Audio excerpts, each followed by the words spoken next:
It is often said that whatever happens in life happens for a good reason. But honestly, how can anyone truly believe that when life falls apart in front of their eyes?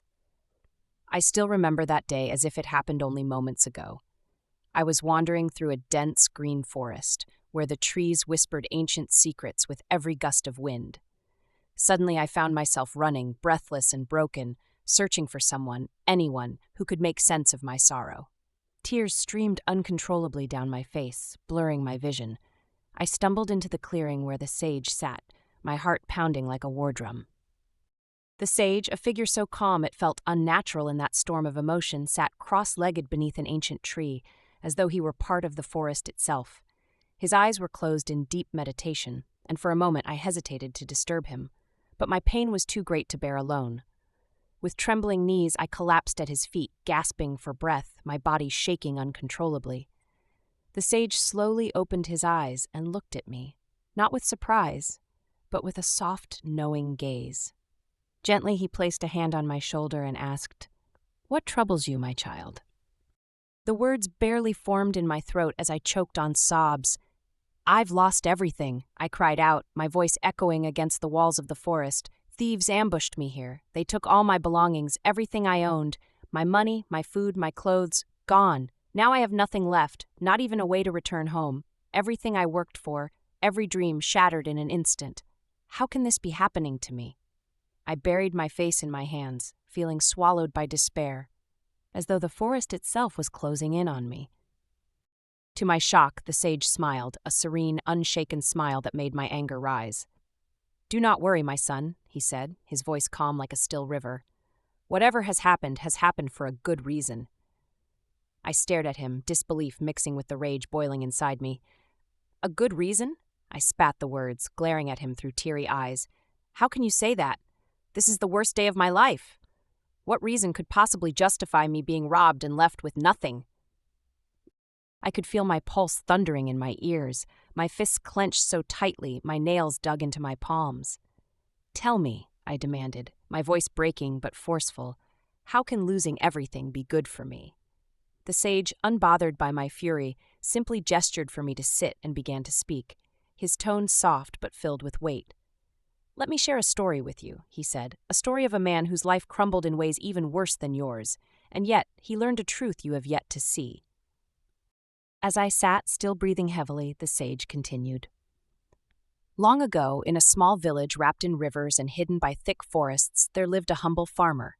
He was poor, but he had his little world, his wife, his young son, and a small home. They survived on what little grain they had stored. But one year, disaster struck. A monstrous flood, fiercer than anyone had ever seen, swept through the village. The water tore apart homes, drowned animals, and destroyed the crops. The farmer watched helplessly as everything he loved was devoured by raging waters." The sage's voice grew heavy with emotion as he spoke. "Imagine, my child, the farmer sitting on the muddy ground, his head in his hands, feeling like the earth had swallowed his soul. 'How will we survive now?' he sobbed. 'Everything is gone.' But then his little son, so innocent, so full of impossible hope, looked at his father and said, 'Father, don't worry. Whatever happens, happens for a good reason.'" The sage paused here, looking deep into my eyes, as though daring me to understand what I could not yet grasp. "But the father," the sage continued, blinded by grief and anger, exploded with rage. "How dare you say that?" he screamed at his son. "We have nothing left, our home, our food, our animals gone. What good can possibly come from this?" And in that moment of fury, the farmer did something he would regret forever. He pushed his son out of the house, shouting, "Leave! You are no longer my son." As the sage spoke, I imagined the boy, tears streaming down his face, walking alone into a dark world, abandoned by the only family he had. I could feel a chill run down my spine as I listened. The forest around us seemed to grow darker, as though it too mourned for that boy. The sage took a deep breath before continuing, his voice softening. The day turned to night, and as the stars filled the sky, the farmer sat alone in the ruins of his life, regret sinking deep into his heart. "What have I done?" he whispered to the night. But before dawn, something unexpected happened. A rescue boat came floating into the village, saving the remaining survivors from the devastation. The sage looked at me, his eyes filled with meaning. The farmer's wife turned to him and said, "See, our son was right. Help has come." But the farmer, still consumed by loss, shook his head. "We've lost everything," he said. "Our home, our food, even the precious memories of our lives. What good can come from this?" Yet life was not done writing his story. For though he could not see it then, fate had other plans, plans set into motion by the very flood that had taken everything away. At this, the sage paused, watching my reaction carefully. I leaned in, my anger slowly turning into curiosity, needing to know what happened next.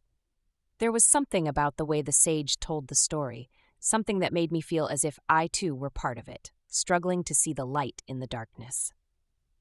The sage continued. Days passed. With nothing left, the farmer's wife said, "Why don't you go to the city? Maybe you can find work. Maybe we can begin again." So with a heavy heart, the farmer set out. He walked for days, knocking on doors, begging for any chance at work, and every door was slammed in his face. Just as the farmer's hope was nearly gone, when even the sun seemed to mock him from above, a kind merchant finally opened a door and offered him a chance, work, and shelter. "You see, my child," the sage said softly, "sometimes when we think everything is over, a new beginning is waiting just beyond our tears." I sat there, caught between doubt and hope, my heart battling my mind. Could it be? Could this sage truly be right? As he spoke, the forest seemed to grow lighter, as though the trees themselves were urging me to believe. The sage's words lingered in the air, and though I was still filled with doubt, I couldn't stop listening. He leaned in slightly, as though sharing a secret meant only for me. Years went by, he continued, his voice now softer but full of emotion. The farmer worked hard in the city, saving every coin, though his heart ached for his son. He never stopped wondering if his boy had survived out there alone. One evening, as twilight cast golden shadows over his small room, there was a knock on his door. Nervously, he opened it, and what he saw left him speechless.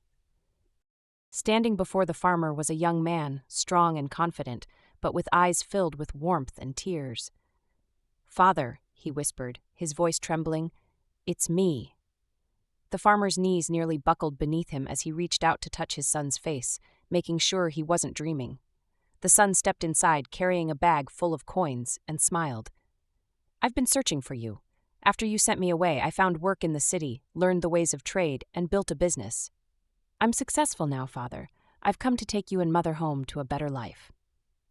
The sage's eyes sparkled as he told me this part, and I couldn't help but picture the moment. The father wept tears of joy, hugging the son he thought he had lost forever. And as they embraced, the son said something that struck me deeply. "Father, if the flood hadn't come, if you hadn't sent me away in anger, I would have never found this path. We would still be in that little house, struggling. Everything that happened, no matter how painful, led us to this moment.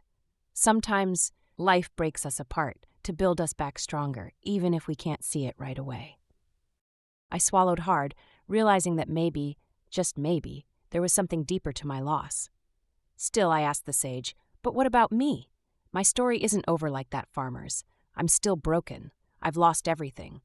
How can anything good come from this?" The sage didn't answer right away. Instead, he reached into a small pouch by his side and pulled out a glimmering stone. He held it out to me, and it shimmered in the sunlight that filtered through the forest leaves. "Take this," he said softly. "It is no ordinary stone. It is a philosopher's stone, something of great value." I stared at the stone, confused and skeptical. "But why are you giving this to me?" I asked, my voice still raw from crying. The sage smiled, a warm, knowing smile that felt like a blanket around my tired soul. "Because, my child, had you not lost everything, had you not been forced to wander into this forest, you would never have met me. You would never have received this gift. Life took from you so it could give you something far greater. You may not see the whole picture now, but one day you will understand why this had to happen." I held the stone in my hands, its smooth surface strangely warm, as though it carried its own heartbeat. I could hardly believe my luck. This stone could change everything, restore what I had lost, maybe even give me a life better than before. Yet as I sat there in the forest, listening to the sage, I realized something even more valuable than the stone itself. It wasn't just about riches or getting my old life back. It was about hope, about trusting that life's storms often hide the path to brighter days, even when all we see is darkness. The sage rose to his feet, his robes flowing gently as the wind stirred the leaves around us. "Go now," he said, pointing toward a path I hadn't noticed before, winding through the trees bathed in golden light. "Take this gift, and take with it the lesson of the farmer and his son. Every loss, every heartbreak is leading you somewhere greater. Your journey isn't ending, my child, it's only just beginning." As he turned to walk away, I felt something shift inside me, a small spark of courage where before there had only been despair. Maybe, just maybe, I could start again. As I left the clearing, stepping onto that path, I looked back once more, but the sage was gone, as though the forest had swallowed him whole. All that remained was the sound of the wind whispering through the trees, as if carrying the sage's words through the world. With every step I took, I felt lighter, as though shedding the weight of sorrow I had carried for so long. I clutched the stone tightly, but even more than that, I held on to the story he had shared, the story that had reminded me to believe in the unseen threads of fate. Days passed as I made my way back toward the city, and though my pockets were still empty, my heart was full of something far greater: hope. I realized that maybe what we lose is not always meant to destroy us, but to prepare us for something better. Every stranger I passed, every sunrise I saw along the way, seemed to hold a message. Hold on. Something good is coming. By the time I reached the city gates, I knew that I was no longer the broken man who had run weeping through that forest. I was someone new, someone stronger. And now, as I share this story with you, I want you to remember this. Life will sometimes take away what we think we need most. It will break our hearts, leave us lost and empty, but it's not the end. Sometimes it's the beginning of a chapter we never imagined. The farmer's loss led to riches and reunion. The son's exile led to success. And my loss, what I thought would destroy me, led me to a stone that could change everything. But beyond that, it led me to the understanding that everything truly happens for a reason. Even this. So, to you who are listening, maybe sitting in your own darkness, wondering why life is so cruel, hold on. Trust the journey, even when it makes no sense. Trust that what feels like an ending might be the start of a greater story written just for you. Because sometimes it's only after we lose everything that we discover who we were always meant to become. And as I walk forward now, toward a new dawn, I carry that truth with me, that within every storm lies a gift we have yet to see.